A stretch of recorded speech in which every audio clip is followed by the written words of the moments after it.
Amém, irmãos. Como eu disse, nós vamos iniciar. E o tema já começa bem assim, uma nação pecadora, que é o livro de Isaías. O Fernando falou aqui bastante, no começo do culto, sobre Jerusalém. Isaías vai falar sobre Jerusalém, sobre Judá, e ele vai denunciar mesmo a esta nação, uma nação pecadora, uma nação que não buscava o Senhor, tinha abandonado o Senhor. Eu vou usar o texto de Isaías capítulo 1, do versículo 1 até o versículo 9. Eu vou projetar aqui, que diz assim: visão de Isaías, filho de Amós, que ele teve a respeito de Judá e Jerusalém, nos dias de Uzias, Jotão, Acás e Ezequias, reis de Judá. Ouvi, ó céus, e dá ouvidos tu, ó terra, porque o Senhor tem falado. Criei filhos e engrandeci-os, mas eles se rebelaram contra mim. O boi conhece o seu possuidor, e o jumento a manjedoura do seu dono, mas Israel não tem conhecimento, o meu povo não entende.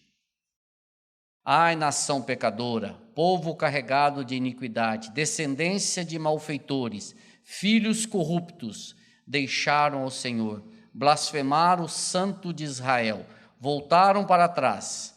Por que seríeis ainda castigados, se mais vos rebelaríeis? Toda a cabeça está enferma e todo o coração fraco. Desde a planta do pé até a cabeça não há nele coisa sã, senão feridas e inchaços e chagas podres não espremidas, nem ligadas, nem amolecidas com óleo. A vossa terra está assolada, as vossas cidades estão abrasadas pelo fogo. A vossa terra, os estranhos a devoram em vossa presença, e está como devastada numa subversão de estranhos. E a filha de Sião é deixada como a cabana na vinha, como a choupana no pepinal, como uma cidade sitiada. Se o Senhor dos exércitos não nos tivesse deixado algum remanescente, já como Sodoma seríamos e semelhantes a Gomorra. É uma palavra bastante pesada. Antes de nós entrarmos propriamente dito no texto, na profecia, deixa eu fazer uma introdução aqui, que de acordo com a Bíblia, o Senhor no passado falou aos nossos pais pelos profetas, mas nesses últimos dias nos falou pelo Filho. O que seria os últimos dias? Seria desde a primeira vinda de Cristo até a segunda vinda de Cristo, são os últimos dias. Isso está escrito em Hebreus capítulo 1, versículo 1, que diz justamente isso. Outrora Deus falou aos pais pelos profetas, mas nesses últimos dias nos falou pelo Filho, a quem constituiu herdeiro de todas as coisas e por quem o universo ou o mundo foi criado. Ou seja, como que Deus nos falou ultimamente? Pelo Filho, pela palavra dele. Então a gente já começa dizendo o seguinte, que a profecia do Antigo Testamento, que dizia, chegava o profeta e dizia, assim diz o Senhor, hoje nós temos ela, assim diz o Senhor. Da mesma forma que Deus falou no Antigo Testamento, Deus fala no Novo Testamento. E no Novo Testamento, nos dias atuais, nos fala pelo Filho, a quem constituiu o herdeiro de todas as coisas. Deus falou por bocas humanas, apresentando a verdade sobre a natureza e a vontade dele. Falou a respeito da criação, da queda e da salvação dos homens. E Deus, o que Deus falou, ele falou inspirado, toda a Escritura é inspirada por Deus. E nós vemos isso em 2 Timóteo 3,16, onde ele ratifica essa inspiração, não deixando margem para nenhuma má ou subinterpretação a respeito do assunto. Onde ele diz, toda a Escritura é inspirada por Deus e útil para o ensino, para a repreensão, para a correção, para a educação na justiça. Toda a Escritura. E Pedro, na sua primeira carta, capítulo 1, versículo 20 e 21, ele ratifica isso. Ele diz praticamente a mesma coisa, com outras palavras. Ele diz o seguinte: nenhuma profecia da Escritura provém de particular elucidação, porque jamais qualquer profecia foi dada por vontade humana. Homens falaram da parte de Deus, movidos pelo Espírito Santo. O que eu quero falar com isso? Que essas totalidades, nenhuma e toda, elas nos dão segurança e nós glorificamos a Deus por isso. Não, elas não deixam margem para questionamento. Toda a Escritura, ela exclui partículas, pedaços, livros A ou B. Quando a Bíblia diz que toda a Escritura foi inspirada, nós entendemos que de Gênesis 1:1 a Apocalipse 22:21, tudo foi inspirado por Deus.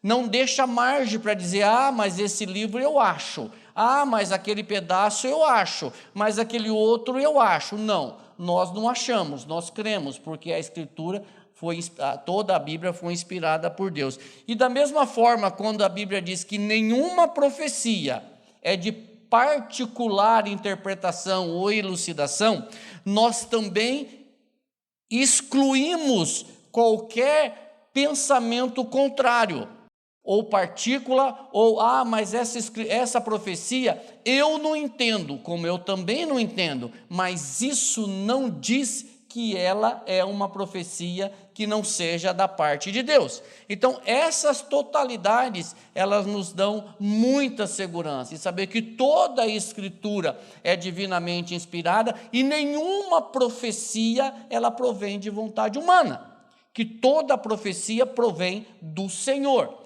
Isso é maravilhoso. E essas duas passagens de 2 Timóteo 3,16, 1 Pedro 1, 20 e 21, elas corroboram com justamente Isaías 55, 11, que vem falando justamente isso daqui, onde ele diz: assim será a palavra que sair da minha boca, não tornará para mim vazia, mas fará o que me apraz e prosperará naquilo que a designei. Quem está dizendo isso? É o mesmo que falou 2 Timóteo 3,16 e o mesmo que falou 1 Pedro 1, 20 e 21. Ou seja, é o Senhor usando Isaías para falar que a palavra dele é verdadeira e ela vai cumprir aquilo que o Senhor quiser, a quem ele quiser, no tempo que ele quiser. Ou seja, a palavra é do Senhor, ela sai da boca dele, ou seja, é ele quem fala, faz o que ele quiser e prosperará naquilo que ele designar. Então a palavra é quem? É do Senhor. A profecia é inspirada por quem? Pelo Senhor. Então tudo é do Senhor. A nós compete crer que é do Senhor. D.A. Carson e Timothy Keller, no livro dele, O Evangelho no Centro, ele diz o seguinte: a Escritura tem a sua origem na mente de Deus e é falada dessa mente. Ou seja, a Escritura, ela está na mente de Deus e ela é falada a partir desta mente. Irmãos, antes dos livros serem escritos, haviam profecias, e as profecias eram para o povo de Deus a mesma coisa que a Bíblia é para nós hoje. As profecias sérias tinham a mesma importância, o mesmo valor do que a Bíblia tem para nós hoje, era a palavra de Deus. E as profecias são verdades. Por que as profecias são verdades? Porque a verdade está ligada em Deus. A verdade existe porque Deus existe. E a revelação de Deus na Bíblia torna essa verdade conhecida. E somente é possível conhecer a verdade de Deus através do Espírito Santo. Sem a ação do Espírito Santo, o homem não consegue conhecer a Deus. Sem a ação do Espírito Santo, agindo na vida do homem, o homem é incapaz de conhecer a Deus. O homem por si só, pela sua racionalidade, ele não conhece a Deus. Isso está em 2 Coríntios capítulo 2, versículo 14, se não me falha a memória, que diz: o homem natural, ele não compreende as coisas do Espírito, porque estas coisas são discernidas espiritualmente. O homem, pela razão, pela racionalidade, ele não consegue compreender as coisas de Deus. Ele pode até conversar, tentar discutir, mas se não for a ação do Espírito Santo. Eu traduzo isso de uma forma muito simples. Olha para a sua vida, olha para você. De um tempo, você sempre foi cristão? Não. Teve uma época que tudo isso para você era loucura.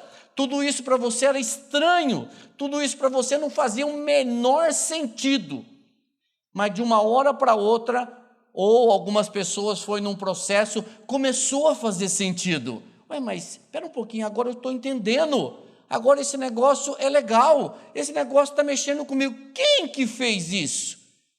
Quem que criou em você a coragem, a vontade, o desejo, o amor de ler a palavra, de orar ao Senhor, de se reunir com os irmãos? Foi o pastor? Não, foi o Espírito Santo agindo na sua vida. Sem a ação do Espírito Santo, o homem é incapaz de conhecer a Deus.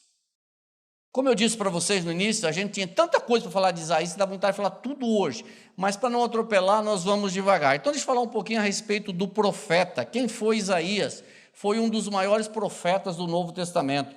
Isaías é conhecido como o Novo Testamento, ou o Mini Testamento. Isaías tem 66 livros, e se você pegar a Bíblia, tem 66 capítulos, melhor dizendo, e se você pegar a Bíblia, ela tem 66 livros, dividido em 39 do Velho Testamento e 27 do Novo Testamento.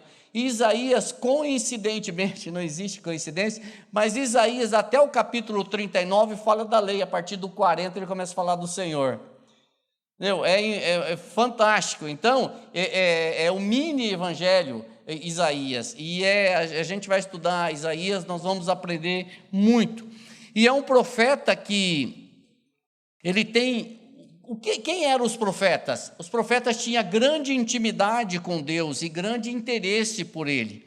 Só que é o seguinte, é preciso deixar claro que no Velho Testamento nós tínhamos, ou na época de Isaías, nós tínhamos falsos profetas.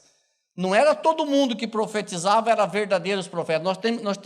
Nós tínhamos falsos profetas. E Jeremias fala muito desses falsos profetas, principalmente no capítulo 14, versículo 14, Jeremias fala de como esses falsos profetas, eles agiam. Olha aí Jeremias 14, 14. E disse-me o Senhor: os profetas profetizam falsamente no meu nome. Nunca os enviei, nem lhes dei ordem, nem lhes falei. Visão falsa e adivinhação e vaidade e engano do seu coração é que eles vos profetizam. Esses eram falsos profetas do Velho Testamento. Sempre existiram falsos profetas. Sempre existiram falsos profetas que disseram: assim diz o Senhor, e o Senhor não disse. Sempre existiram profetas que falaram em nome do Senhor, só que enganando o povo. O Senhor nunca usou-os. O Senhor nunca falou através deles. No tempo de Isaías não foi diferente. Tinha lá falsos profetas que também usavam da mensagem, assim diz o Senhor, quando o Senhor nunca falou. Nós percebemos isso no livro de Miqueias, no capítulo 3, versículo... Todos esses homens que eu estou falando do Antigo Testamento. Miqueias 3:11, olha o que o profeta Miqueias fala. Os seus cabeças dão as sentenças por suborno. Os seus sacerdotes ensinam por interesse. E os seus profetas adivinham por dinheiro. E ainda se encosta ao Senhor dizendo: não está o Senhor no meio de nós? Nenhum mal nos sobrevirá. Eu vou fazer uma pergunta para vocês. Será que isso mudou? Será que hoje essa prática mudou, irmãos? Eu vou ler de novo o versículo. Os seus cabeças dão sentença por suborno. Aqui ele está falando dos políticos, daqueles que governavam a nação. Os seus sacerdotes ensinam por interesses, são os líderes da igreja. Os seus profetas, que também fazia parte da comunidade da igreja, adivinham por dinheiro. E ainda se encosta no Senhor dizendo: não está o Senhor no meio de nós, nenhum mal nos sobrevirá. Eu vou fazer a pergunta de novo. Você acha que isso mudou? Essa prática não mudou, irmãos. Essa prática continua hoje. A diferença entre o verdadeiro e o falso profeta é que todos os verdadeiros profetas, eles davam testemunho de Jesus Cristo. Todos os verdadeiros profetas tinham o Messias em perspectiva, ou seja, eles criam que o Messias viria, e nós cremos que o Messias veio. Os profetas, eles tinham o Messias, o Senhor, o Salvador, e na sua perspectiva, os verdadeiros profetas. Tem um comentarista chamado Matthew Henry, que ele diz assim: desde o período mais antigo, mais de 4.000 anos, um grande número de homens predisse o advento de Cristo. Eles apresentaram uma afirmação harmoniosa do seu nascimento, vida, caráter, ações, morte e ressurreição, além do governo que ele veio estabelecer. Esses eram os verdadeiros profetas. Se nós pegarmos as profecias do Velho Testamento, a gente percebe que há uma evolução no sentido de apresentar Cristo. Eles vêm falando sobre o Filho de Deus, aí alguns vêm dizendo como é que seria o seu nome, outros vêm dizendo aonde que ele ia nascer, outros vêm dizendo quais seriam as suas ações, outros vêm dizendo como é que ele ia morrer, outros vêm dizendo uma série de coisas. Isaías, alguém disse o seguinte, que Isaías parece que ele estava no pé da cruz, com um papel, uma caneta, anotando os eventos da crucificação de Cristo, de tantos detalhes perfeitos que ele dá a respeito da morte de Cristo, da ressurreição de Cristo. Então, homens que tinham interesse e tinham um relacionamento com o Senhor naquela época.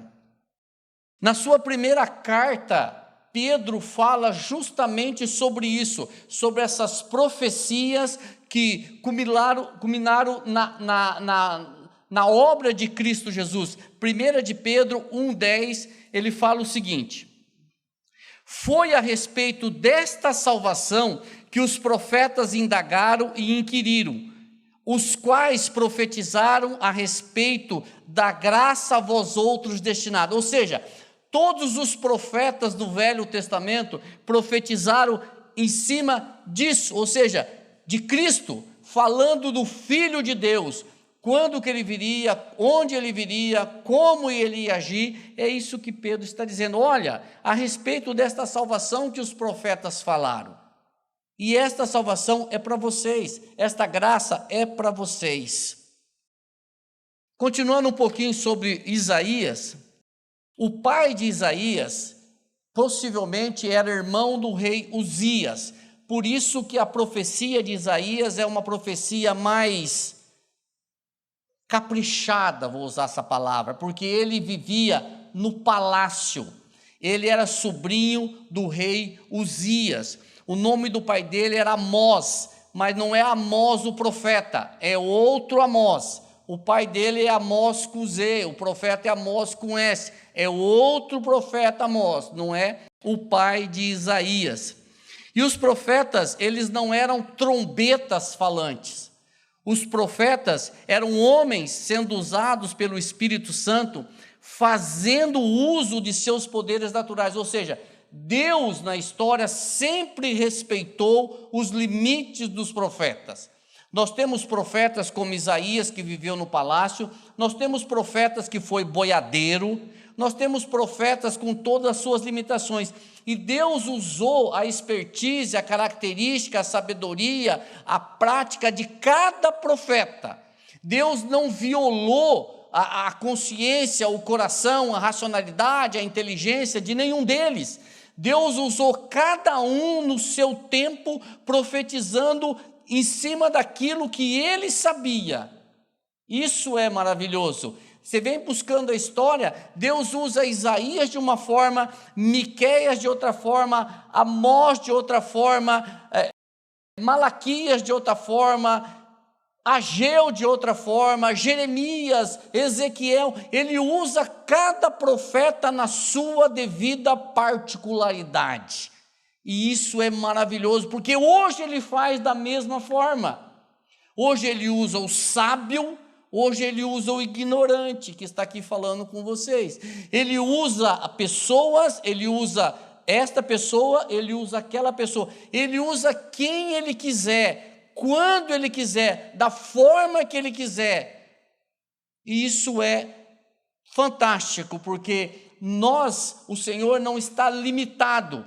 Ele é Deus Todo-Poderoso. E às vezes ele pega uma pessoa que muitas vezes na nossa mentalidade ridícula, às vezes nós falamos, mas como é que pode?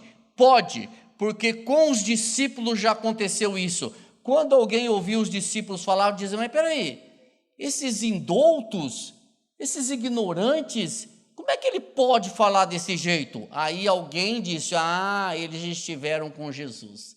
Então, da mesma forma, o Senhor usou o profeta e ele usa hoje quem ele quiser. Por exemplo, Moisés foi um homem gago, pesado de língua, que a Bíblia diz, e Deus preparou Arão para falar com ele. Muito bem, irmãos, feito essa pequena introdução, vamos então falar um pouco da mensagem e a indignação do profeta Isaías. Isaías 1:1. Visão de Isaías, filho de Amós, que ele teve a respeito de Judá e Jerusalém no dias de Uzias, Jotão, Acás e Ezequias, reis de Judá. Tudo bem, Judá e Jerusalém, quem são? Voltando um pouquinho, depois da morte de Salomão, nós tivemos a separação dos reinos. O reino do norte ficou governado por Jeroboão, que teve como capital Samaria, capital política, capital religiosa era Dan e Betel.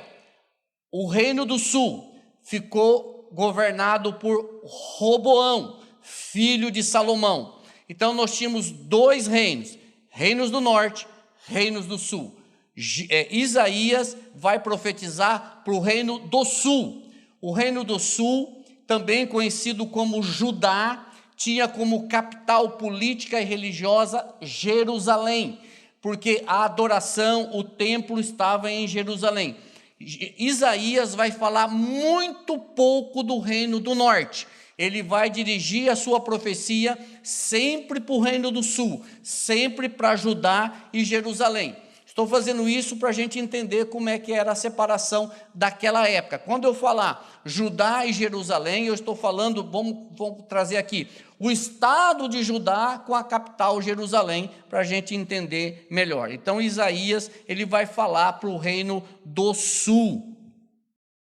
Esses profetas, Isaías ele falou, hoje de manhã foi falado também, ele profetizou durante o reinado de quatro reis, Uzias, Jotão, Acás e Ezequias. Se nós pegarmos a história deles em 2 Crônicas, e no próprio livro de Isaías, você vai ver que Uzias, Jotão e Ezequias foram reis bons, que a Bíblia diz, fizeram o que era reto aos olhos do Senhor.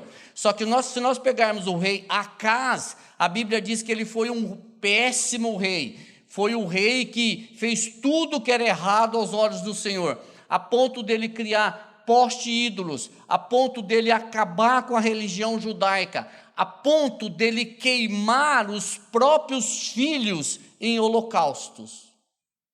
Esse era o rei Acás. Ele ofereceu os filhos, ele queimou os filhos em oferta, em holocaustos a deuses pagãs.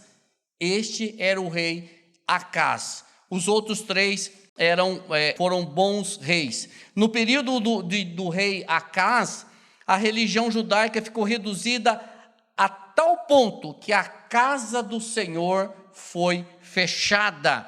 e foi levantado altares, ídolos, por toda a Jerusalém. E Isaías denunciava toda essa questão.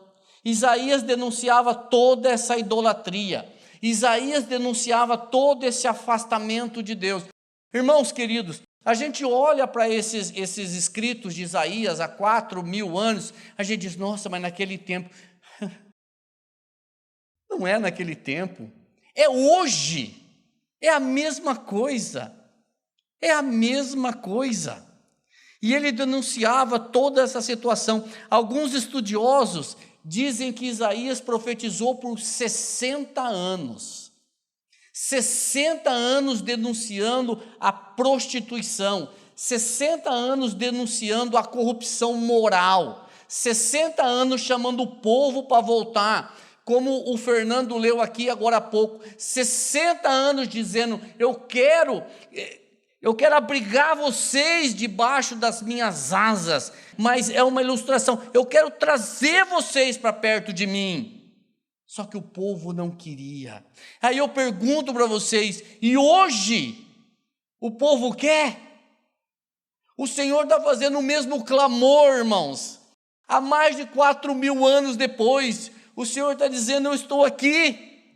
A profecia de Isaías, ela dizia assim, olha, o Senhor vai trazer um julgamento sobre Judá e Jerusalém. O Senhor vai trazer um rei. O Senhor vai trazer o inimigo, o Senhor vai levar Jerusalém como cativo, e o povo não estava nem aí. Da mesma forma que eu li aqui, que toda profecia é inspirada pelo Senhor, que quando o Senhor fala não tem erro, o mesmo clamor, a mesma advertência nós estamos fazendo hoje. Hoje não vai ser Nabucodonosor que vai buscar o reino do sul, mas vai ser a volta do Filho de Deus para buscar a igreja, o mesmo clamor, a mesma mensagem, voltem para o Senhor, se arrependam, parem com a corrupção moral, voltem para Deus.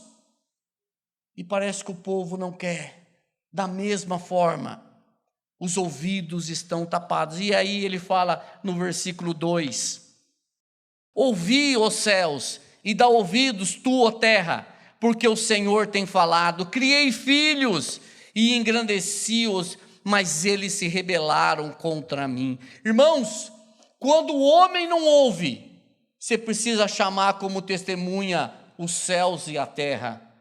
Quando o homem não ouve, é preciso pedir a atenção das criaturas inanimadas, céus e terra. Quando os ouvidos do homem estão tapados para a palavra do Senhor, nós vamos chamar o céu, nós vamos chamar a terra como testemunha de que a palavra está sendo pregada. E não foi só Isaías que usou isso, o profeta Miqueias chamou os termos duráveis, os duráveis fundamentos da terra, como testemunha da sua mensagem. Moisés iniciou Deuteronômio 32:1, falando da mesma forma, onde ele diz, inclinai os ouvidos, ó céus, e falarei, e ouça a terra as palavras da minha boca. Quando o homem está surdo, a gente busca os céus e a terra, as árvores como testemunha. É isso que Isaías estava falando. Ouve, ó céus e terras, a palavra do Senhor. Isaías chama o céu e a terra como testemunha de que o Senhor tem falado, uma vez que o homem parecia estar surdo para a palavra de Deus. E para tudo o que estava acontecendo, o homem não queria ouvir. Irmãos, é importante ressaltar aqui uma coisa, que é o Senhor que está falando. Ele diz, ouvi, ó céus, e dá ouvida tu, ó terra, porque o Senhor tem falado. Importante ressaltar que é o Senhor que está falando, e se o Senhor está falando, vai acontecer, não há nenhuma possibilidade de não ocorrer. Não há engano. Se é o Senhor que está falando, pode ter certeza que vai acontecer. E esta mensagem, o Senhor está falando, mostra o que nós acabamos de falar sobre a inspiração da Bíblia de 2 Timóteo e 1 de Pedro. Ou seja, irmãos, a acusação do Senhor contra o seu povo é que ele criou os filhos, ele amamentou os filhos, ele cuidou dos filhos, só que esses filhos se rebelaram contra o Senhor. Esses filhos voltaram as costas para o Senhor. Esses filhos não fizeram caso do amor do Senhor, do livramento do Senhor. Eles não fizeram caso de tudo aquilo que o Senhor estava fazendo. O profeta então os compara, e aí ele pega mais pesado. O profeta compara aquele povo a 2 animais, jumento e boi. Olha aí, no 1:3. O boi, olha a comparação que o profeta faz com a nação pecadora. O boi conhece o seu possuidor, e o jumento a manjedoura do seu dono. Mas Israel não tem conhecimento, o meu povo não entende. Irmãos, tanto o boi quanto o jumento sabe do seu dono e serve a seu dono. Tanto um quanto o outro.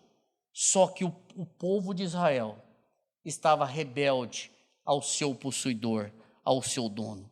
Irmãos queridos, o nosso possuidor, o nosso dono é o Deus, o nosso protetor é o Senhor Deus Todo-Poderoso. Ele nos criou e dele nós somos. As 2 maiores providências do Senhor para nós foi a manjedoura e a cruz. O Filho nasceu e o Filho foi crucificado na cruz em nosso favor. Lembre disso, as 2 maiores provisões de Deus para com o seu povo foi a manjedoura e a cruz de Cristo. Irmãos, nós não temos a menor noção do que aconteceu ali naquela cruz, aonde o Senhor levou sobre ele todos os nossos pecados. Nós não temos noção do que é isso. Nós não temos noção do que é ser crucificado com Cristo e ser ressuscitado com Ele para uma nova vida. Muitas vezes nós papagaiamos isso, mas nós precisamos que isso seja essência da nossa vida. A manjedoura e cruz. A cruz de Cristo, recusada, rejeitada por este mundo. Mas ali naquela cruz, onde o Filho de Deus foi crucificado, morto, por mim e por você, levou os seus pecados, matou o seu velho homem, o seu Adão, a sua velha natureza. E quando ele foi ressuscitado, você ressuscitou com ele para uma nova vida. Irmãos, nós não temos noção do que é isso, da grandeza, da majestade do que é isso, a nossa nova vida com Cristo.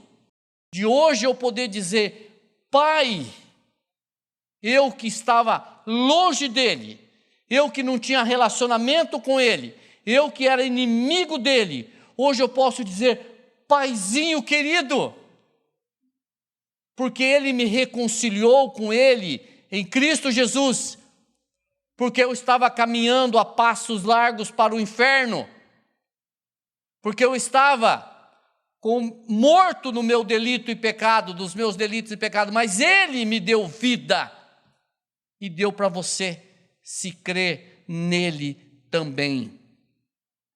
Então, irmãos, voltando aqui, o profeta os compara a animais que obedecem a seus donos. Tanto o boi quanto o jumento conhece o seu dono, serve o seu dono, submete ao comando do seu dono, mas a nação não, mas o homem não. O homem diz: não, eu não quero esse Deus, eu fujo desse Deus. Quando nós falamos que esse mundo odeia Deus, as pessoas dizem assim: mas você exagera, principalmente o Brasil, você exagera, porque nós somos um país cristão. Será? Será? Antes de eu falar de Isaías 1:4, eu quero dizer uma coisa. o povo de Judá, ele não tinha o coração reto para o Senhor. A profecia era justamente sobre isso.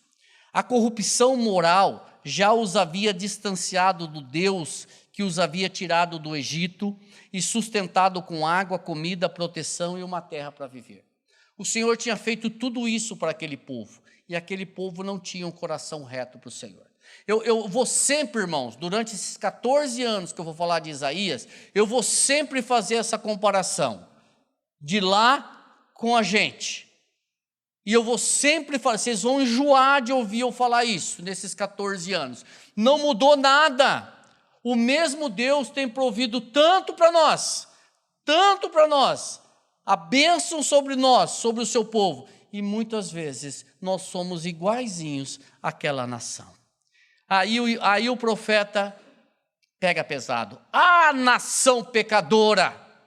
E aí ele continua. Povo carregado de iniquidade, descendência de malfeitores, filhos corruptos, deixaram o Senhor, blasfemaram o Santo de Israel, voltaram para trás. Nossa, mas ele pega pesado. Mas esse é o raio-x, esse é o diagnóstico perfeito da nação. Povo carregado de iniquidade, descendência de malfeitores, filhos corruptos. Lembra que eu falei? O Senhor disse assim, eu criei vocês, eu amamentei vocês, eu protegi vocês e vocês me abandonaram. E Isaías faz essa denúncia sobre ele. O profeta coloca toda a nação como uma nação pecadora. Eles eram corruptos na administração de seus acordos públicos. Eles, como Miqueias denunciam, eles faziam as suas sentenças, eles cobravam para dar sentenças. Os seus pastores, os seus líderes ensinavam por dinheiro, os seus profetas adivinhavam por suborno. E aí o profeta denuncia, sabe que ele está errado quando ele fala isso daqui? É exatamente isso que estava acontecendo. O pecado dominava toda a nação, eles eram descendentes de malfeitores, e além de deixarem o Senhor, eles blasfemavam contra ele e voltaram para as práticas pagãs. Isso era provocação ao Senhor. Isso era provocação ao Senhor. Além de blasfemar contra o Senhor, voltavam para suas práticas pagãs. E por conta disso, o profeta os compara a um corpo enfermo. Irmãos, quando a gente lê essa questão do corpo enfermo aqui, vai dando até uma sensação ruim. Olha o que ele diz em Isaías 1, 5 e 6. Ele diz assim, por que seríeis ainda castigados, se mais vos rebelarias? Toda a cabeça está enferma e todo o coração fraco. Desde a planta do pé até a cabeça não há nele coisa sã, senão feridas, e inchaço, e chagas podres, não espremidas, nem ligadas, nem amolecidas com óleo. Irmão, vocês conseguem imaginar a situação? Vocês conseguem visualizar isso? Desde o pé até a cabeça, só ferida, só chagas. Do que a gente lembra disso? Qual era a doença da época que causava isso? A lepra. Uma nação tomada pela lepra espiritual. Uma nação que estava corrompida. E o profeta ele faz essa comparação. Uma nação corrompida e cheia de enfermidade, desde os pés até a cabeça. E observe, irmãos, que os dois órgãos vitais estão tomados, cabeça e coração, estão tomados pela enfermidade. O que significa isso? Será que era doença física? Não! O que o profeta está dizendo? Que desde o nobre até o camponês, toda a nação está tomada pela corrupção. Ele não está falando aqui de lepra, de enfermidade física. Ele não está falando de uma doença que um tem, outro tem. Não, ele está dizendo que toda a nação está corrompida. Desde o pé até a cabeça, desde o camponês até o nobre, toda a nação está corrompida pelo pecado. Não há nenhum ponto nesta nação que não esteja tomada pela corrupção, pela falta de moralidade. É isso que ele está denunciando. Ele está denunciando porque um versículo anterior diz: ó nação pecadora. Ele está dizendo que toda aquela nação do Reino do Sul, de Judá e Jerusalém, era uma nação corrompida moralmente. É uma nação que tinha sido tomada pela corrupção, estava se distanciando, ou já tinha se distanciado do Senhor.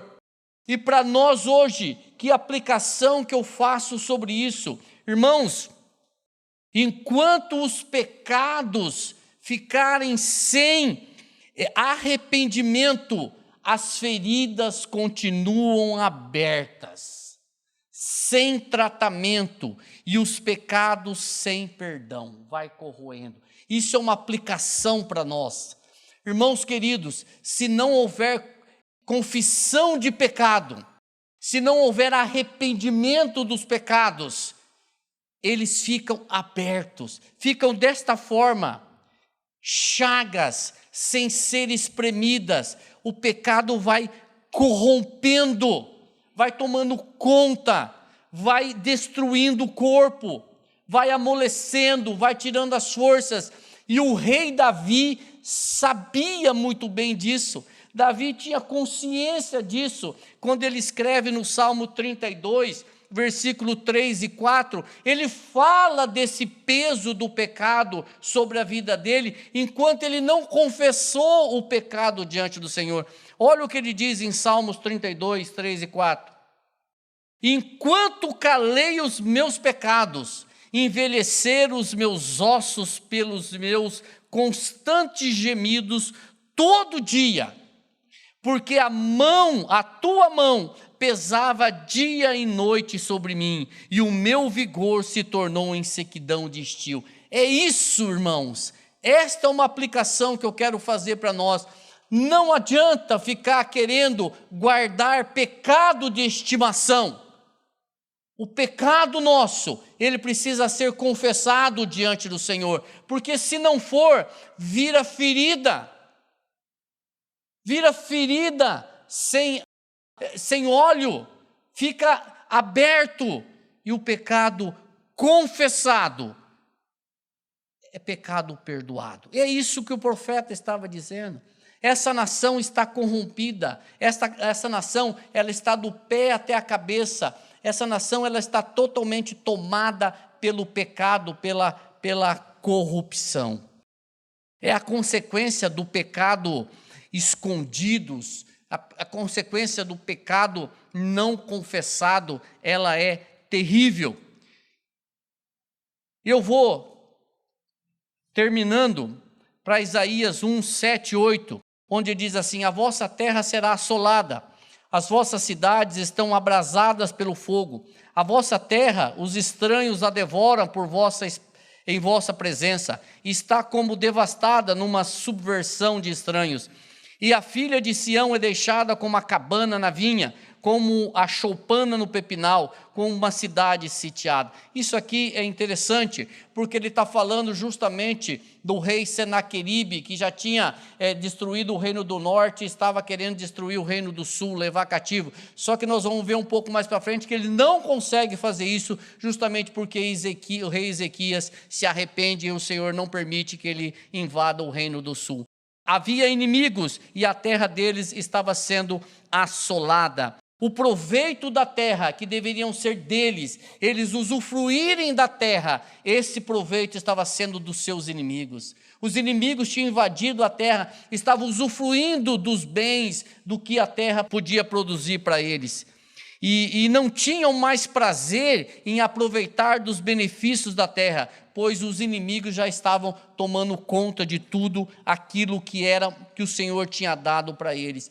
E ele fala de Jerusalém como uma cabana abandonada, como uma choupana, uma choça, uma choupana. O que é isso? Isso eram construções que eram feitas na época das colheitas, para que os trabalhadores ficavam enquanto a colheita estava acontecendo.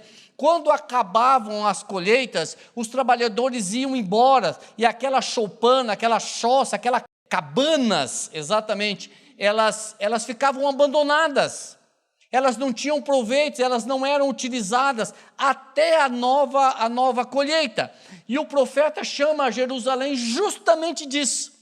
Uma cidade sitiada, uma cidade abandonada, uma cidade onde não se tinha mais aquele prazer, não era mais uma cidade que adorava o Senhor. Jerusalém estava da mesma forma largada, porque a nação tinha sido corrompida. E aí, o profeta, para terminar, ele faz uma comparação triste demais. Ele compara Jerusalém com Sodoma e Gomorra. Meu Deus!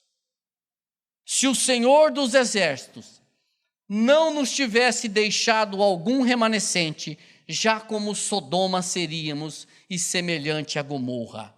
Irmãos, vocês conhecem a história de Sodoma e Gomorra. Ou seja, queridos, aqui o profeta, ele fala de uma cota, ele fala de um remanescente, ele fala de pessoas que nós não sabemos quantas, que o Senhor tinha deixado sem se corromper. Ou então ele vai falar, segundo alguns estudiosos, de pessoas que voltam do cativeiro babilônio, depois de 70 anos adorando o Senhor, mas mais possível seja que dentre essa corrupção, dentre essa nação corrupta, o Senhor manteve um povo, manteve algumas pessoas que não se dobraram diante da corrupção. E nós temos vários exemplos disso. Na época de Noé, só ele e a sua família se manteve fiel, enquanto as pessoas morreram no dilúvio. Na época de Sodoma e Gomorra mesmo, Ló e a sua família foi salvo, e a Bíblia chama o justo Ló. O justo Ló. Então ele se manteve íntegro diante de toda aquela corrupção moral de Sodoma e Gomorra. Na época de Elias, a Bíblia diz que o Senhor fala para Elias: Elias, eu mantive 7.000 homens que não se dobraram diante de Baal, mas se mantiveram firmes, íntegros. E aqui quando ele fala, esse versículo, ele diz: se o Senhor dos Exércitos não nos tivesse deixado algum remanescente, ele fala que ele era um remanescente, e possivelmente tinha outras pessoas que não tinham se dobrado diante da corrupção.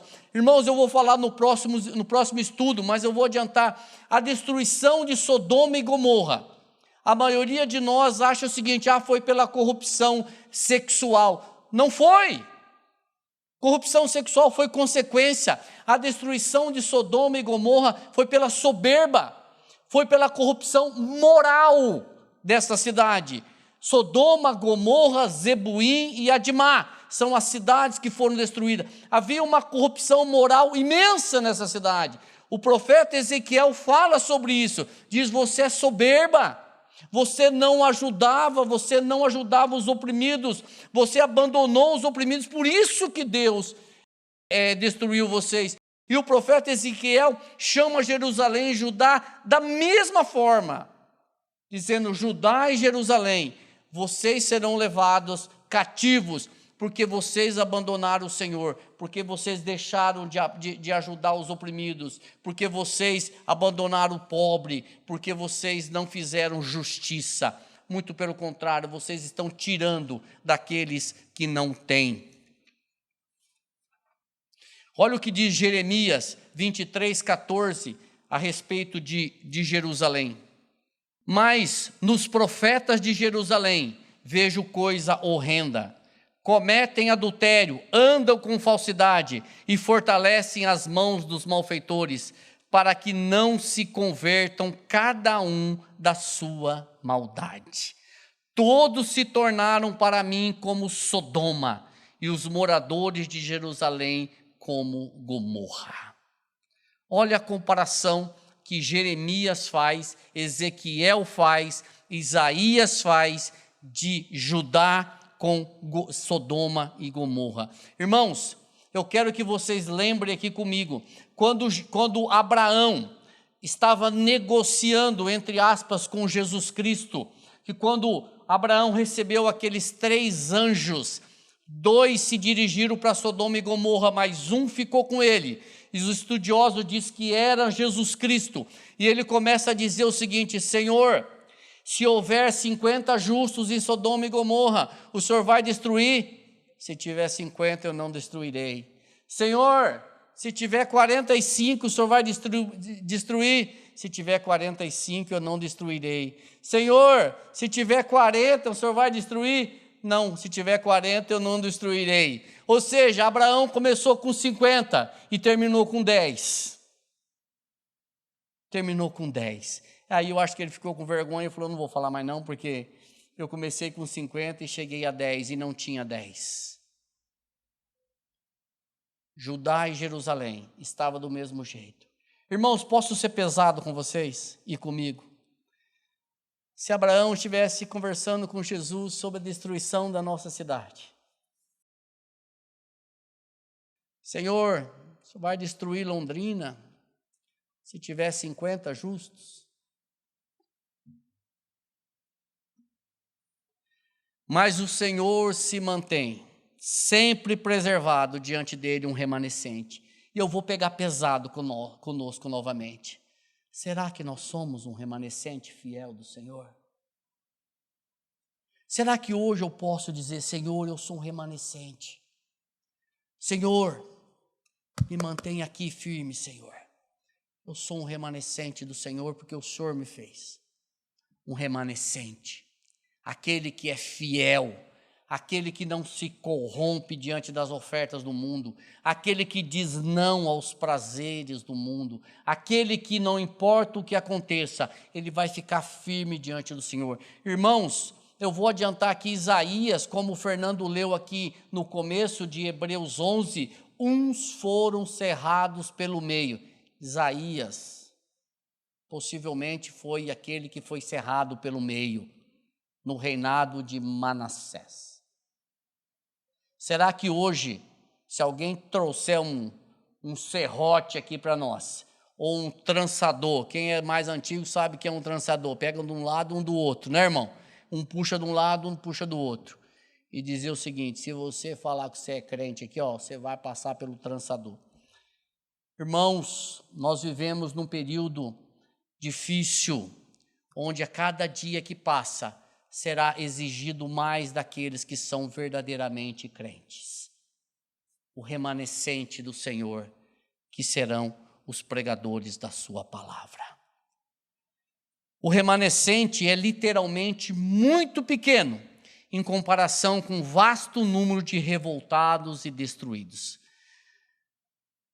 A multidão, vou ler isso aqui, a multidão não é característica da verdadeira igreja. A multidão grita: crucifica-o. A multidão grita: crucifica-o. A multidão diz: duro é este discurso. Mas a minoria diz: só tu tem as palavras de vida eterna. Só tu tem as palavras de vida eterna. Eu não arredo o pé, Senhor. Eu fico com o Senhor. Eu termino dizendo que, uma aplicação, que quando nós olhamos para estas profecias contra Judá e Jerusalém, podemos até pensar que foram dadas há mais de 3.000 anos atrás e estão obsoletas. Mas se olharmos com mais detalhes, nós vamos perceber que não mudou. Caberia essa profecia à nação brasileira perfeitamente hoje. Caberia ou não caberia? A nação brasileira. Então, irmãos, esta é só a primeira de Isaías. Nós teremos 14 anos pela frente. Que o Senhor nos abençoe.